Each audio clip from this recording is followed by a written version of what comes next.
یہاں سے آ جائیں, گیٹ یہاں سے آ جائیں, جلدی زیارت کرو پھر سائڈ پہ آ جائیں.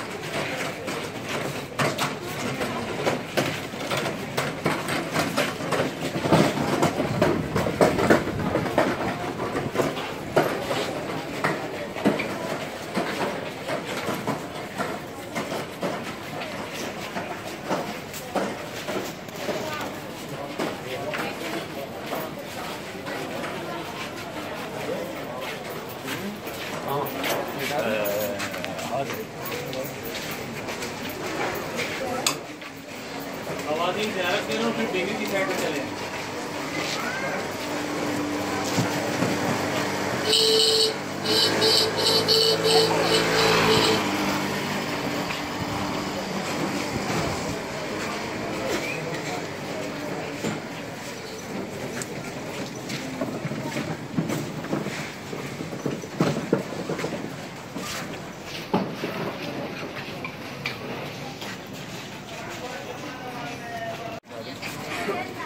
بسم اللہ الرحمن الرحیم. خواتین جلد سے جلد زیارت کیجئے اور واپس خواتین کے پورشن میں تشریف لے آئیے تاکہ بیان کا آغاز ہو سکے. خواتین ابھی زیارت کر لیں گی انشاءاللہ اور بیان کے بعد جینٹس زیارت کریں گے, مرد حضرات.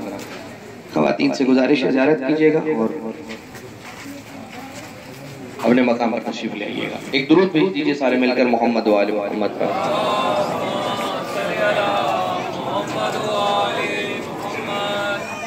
بیان سے پہلے ایک سوال جو مسلسل پوچھا جا رہا ہے, متواتر ہم سے تقریباً 3-4 افراد نے تو ابھی تک پوچھا ہے, اور وہ سوال یہ ہے کہ جو شبی بنائی جاتی ہے اس کا کیا حکم ہے.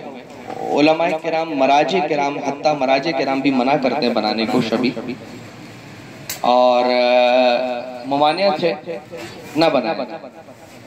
لیکن اگر جو تصویریں بنی ہوئی ہیں, جو بن چکی ہیں, ان کا احترام بھی کرنا ضروری ہے, کیونکہ اب انہیں وہ نسبت مل چکی ہے کہ جو امام کی نسبت, لہٰذا اسے زمین پر گرا ہوا دیکھا تو اسے اٹھا لیا, گرنے نہ دیا, اس کی بے حرمتی نہیں ہونے دینے.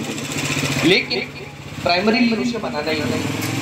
اب بہرحال ایک حکم تو آ گیا ہے کہ نہیں بنانا ہے. لوگوں کو جو اس سے کنسرن افراد ہیں ان کو چاہیے کہ وہ اس پر عمل کریں اور نہ بنائیں.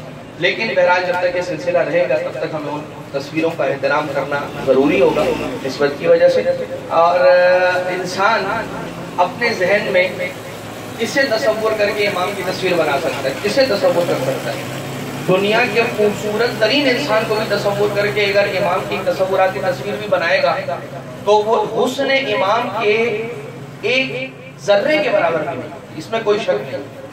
آپ سوچئے امام کا اور آئمہ کا وہ حسن کہ جس کے سامنے حسن یوسف بھی مقابلے کے لیے نہ لا کر کھڑا کیا جا سکے تو پھر انسان کا خاتمہ انسان. تو بہرحال ایک بات ہوگی, یہ مقام کے جہاں پر ہم اور آپ اس وقت موجود ہیں, مقام مکالمہ کہ جہاں پر امام حسین علیہ السلام اور عمر سعد ملعون کے درمیان ایک کنورسیشن ہوا, ایک مکالمہ ہوا, اور مولا حسین علیہ السلام نے خود یہ پیغام بھجوایا عمر سعد کو کہ اے عمر سعد, میں تجھ سے کچھ بات کرنا چاہتا ہوں, فرات کے کنارے آ گئے. مولا حسین علیہ السلام نے جنگ کی, اور بہرحال دنیا میں بہت سارے ایسے کام ہو رہے ہیں کہ جن پر اعتراض ہونا چاہیے ان پر کوئی اعتراض نہیں کرتا. اور مولا حسین علیہ السلام کے جو امام برحق ہیں, علم الہی کے مالک ہیں, علم لدنی کے مالک ہیں, ما کانا وما یکون کا علم ہے ان کے پاس, اور وہ اگر کوئی کام کرتے ہیں تو دنیا کے بڑے بڑے ناقص العقل اور ناقص الفہم لوگ کھڑے ہو کر اعتراض کرنے لگتے ہیں. تو بہرحال ایسا ہی ہے کہ اعتراض امام حسین علیہ السلام پر کیا گیا, اور وہ اعتراض یہ تھا کہ جنگ کرنے کی ضرورت کیا تھی, ڈائیلاگ کر لیتے, ٹیبل ٹاک کر لیتے. جب معاملہ ڈائیلاگ سے حل ہو سکتا تھا تو پھر جنگ کی. تو سوال کرنے والے کے علم کے نقص کا اندازہ اسی وقت ہو گیا جب اس نے سوال کیا کہ اس نے تاریخ کو ٹھیک سے نہیں پڑھا. اگر اس نے تاریخ پڑھی ہوتی تو اس سے سب سے پہلے یہ پتا چل گیا ہوتا کہ جب سے میرا مولا حسین علیہ السلام مدینہ سے نکل کر کربلا تک پہنچا ہے تو جنگ کے کربلا سے پہلے تک مولا حسین علیہ السلام نے 34 یا 36 خطبے سرمنز ارشاد فرمائے. 36 خطبے میرے مولا حسین علیہ السلام نے جہاں رکے ہیں وہاں خطبہ دیا, اور آخری خطبہ اپنی شہادت سے پہلے وہ خطبہ بھی مولا کا خطبہ آخر, اور خود یہ مقام اس بات کی دلیل ہے کہ مولا بلا رہے ہیں خود عمر سعد کو کہ آ جاؤ مجھ سے ڈائیلاگ کرنے کے لیے، مجھ سے بات کرنے کے لیے. اور عمر سعد جب آیا، دیکھیے اس کی اور وضاحت، وہ لنک تاریخی ہسٹوریکل لنک کیا.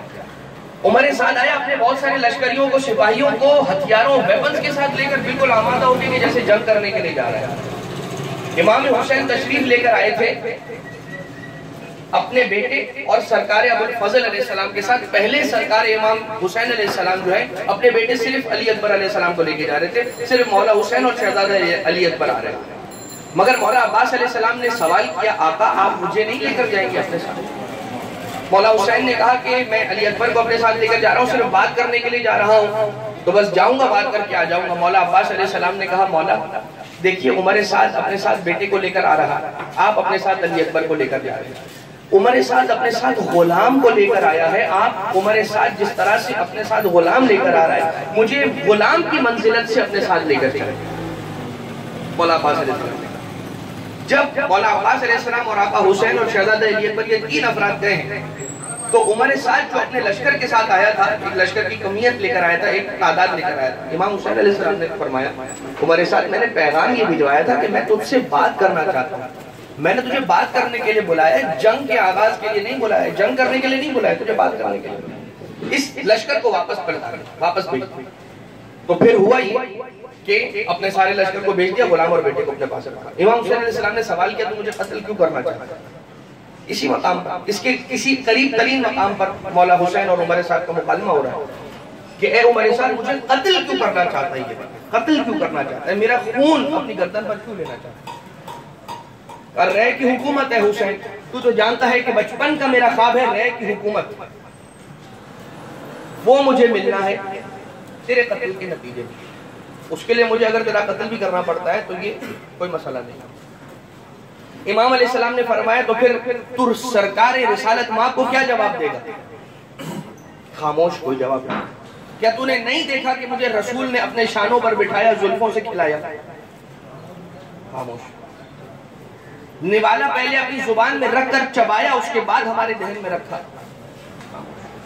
کیا تو نے یہ سارے مناظر نہیں دیکھے؟ ہاں دیکھے. مگر کیا تھا مسئلہ؟ خواہشات نفسانی، شہوات نفسانیہ. مولا حسین علیہ السلام اسے سمجھاتے رہے، باور کراتے رہے، وہ نہیں مانی.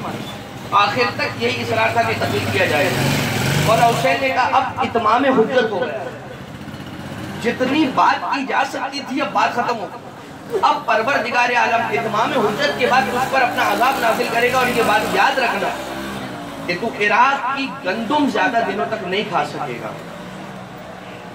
شقی القلب عمر سعد کی جس کا دل سخت ہو چکا تھا کہ ہدایت کا سرچشمہ امام حسین، ان کی زبان مبارک سے نکلنے والے براہ راست عمر سعد کو ہدایت کرنے کے لیے مولا گئے اور کہہ رہے ہیں کہ میرا قتل نہ کر.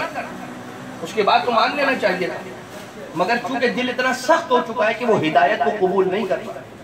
امام حسین بنفس نفیس سامنے کھڑے اس کی ہدایت کے لیے ہدایت قبول نہیں کرتا. نہ فقط یہ کہ قبول نہیں کر رہا بلکہ امام نے جب اسے یہ نظیر دی، جب اسے بتایا کہ تو اب زیادہ دنوں تک عراق کی گندم نہیں کھا سکے گا، تو جواب کیا دیا عمر سعد نے جانتا؟ عمر سعد نے کہا کہ اے حسین اگر میں گندم نہ کھا سکا زیادہ دن تو کوئی بات نہیں، میں عراق کی جو پر گزارا کروں. بس یہ ہے امیوں کی وہ منزل کہ جس کے بعد ہدایت کا کوئی امکان نہیں. اس مقام پر وہ مکالمہ ہوا، رات ساری سوچ میں گزارتا رہا. اسے یہ تو سمجھ میں آ گیا تھا اس رات مولا سے بات کرنے کے بعد کہ میں کام غلط کرنے جا رہا ہوں. لیکن عجیب فطرت ہے انسان کی، غلط کام کی نسبت اپنی جانب قبول کرتا نہیں، مگر غلط کام کرنا بھی ہوتا ہے تو پہلے کیا کرتا ہے؟ پہلے اس غلط کو صحیح بناتا ہے اور اس غلط کو صحیح سمجھتے ہوئے کسی بھی باطل دلیل سے، باطل منطق سے، باطل لوجک سے اپنے آپ کو راضی کرتا ہے اور اس غلط کام کو صحیح بنا کر کر دیتا ہے. تو اس نے اپنے لیے کیا باطل لوجک نکالی اور وہ سن لیجئے یہ کہ میں ایک کام کرتا ہوں، دنیا میں امام حسین کا قتل کرتا ہوں، قتل حسین کے نتیجے میں مجھے انعام کے طور پر ملے گی رے کی حکومت. یہ میرا دنیا میں معاملہ ہو گیا. اب میں جب قیامت میں جاؤں گا تو اللہ تو بڑا غفور الرحیم ہے، اللہ تو معاف کر دینے والا ہے. میں اللہ سے کہوں گا اے خدا مجھے معاف کر دے، میرا گناہ معاف کر دے، اور وہ غفور الرحیم اور قتل حسین کا گناہ وہ مجھے معاف کر دے. اسی لیے کہا جاتا ہے کہ ہر بات لاجک سے نہیں سمجھائی جا سکتی، چونکہ یہ بھی تو ایک لاجک ہے، مگر یہ باطل لاجک ہے۔ تو بہت ساری دنیا کے اندر ایسی لاجکس ہیں جو صحیح ہیں اور بہت ساری ایسی لاجکس ہیں جو غلط ہیں۔ انسان کو بیدار رہنا چاہیے، کہیں ایسا نہ ہو کہ کوئی مجھے غلط بات باطل لاجک سے سمجھا کر میرا عقیدہ اور میرا ایمان چرا کر لے جائے اور مجھے خبر بھی نہ ہو۔ اس دعا کے ساتھ کے بارے جو واسطہ محمد و آل محمد کا، ہمیں سیرت ائمہ اہل بیت علیہ السلام پر عمل پیرا ہونے کی توفیق عنایت فرما۔ ایک درود بھیج دیجیے محمد و آل محمد پر۔